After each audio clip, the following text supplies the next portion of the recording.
మాజీ మంత్రి బాలినేని శ్రీనివాసరెడ్డి మౌనం వీడారు. జనసేనలో చేరిన ఆయన తిరిగి వైసీపీలోకి వెళ్లిపోతారని పెద్ద ఎత్తున ప్రచారం నడిచింది. కానీ ఆయన మాత్రం జగన్పై విరుచుకుపడుతూ అటువంటిదేమీ లేదని సంకేతాలిచ్చారు.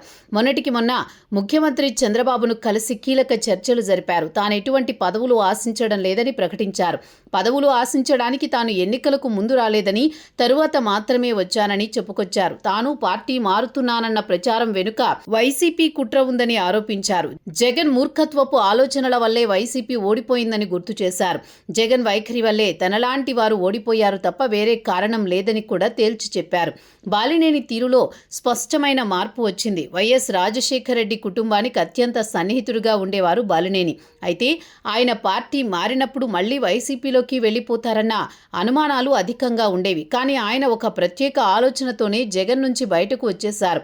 అయితే బాలినేనిపై ఉన్న అనుమానంతో కూటమి నుంచి పెద్ద సానుకూలత రాలేదు. జనసేనలో సైతం బాలినేనిపై అనుమానపు చూపులుండేవి. కేవలం రాజకీయ పబ్బం గడుపుకునేందుకు ఆయన జనసేనలో చేరారు అన్నది మెజారిటీ కూటమి శ్రేణుల అభిప్రాయం.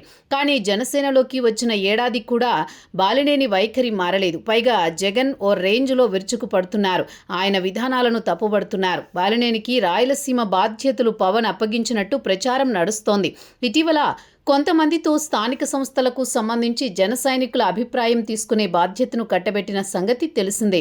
అయితే ఇప్పుడు పూర్తిగా రాయలసీమతో పాటు ప్రకాశం, నెల్లూరు జిల్లా బాధ్యతలను బాలినేనికి పవన్ ఇచ్చారని తెలుస్తోంది. క్షేత్రస్థాయిలో వైసీపీలో ఇబ్బంది పడుతున్న నేతల క్యాడర్ను జనసేనలోకి రప్పించేందుకు ఇప్పటి నుంచి బాలినేని పావులు కదుపుతున్నారని తెలుస్తోంది.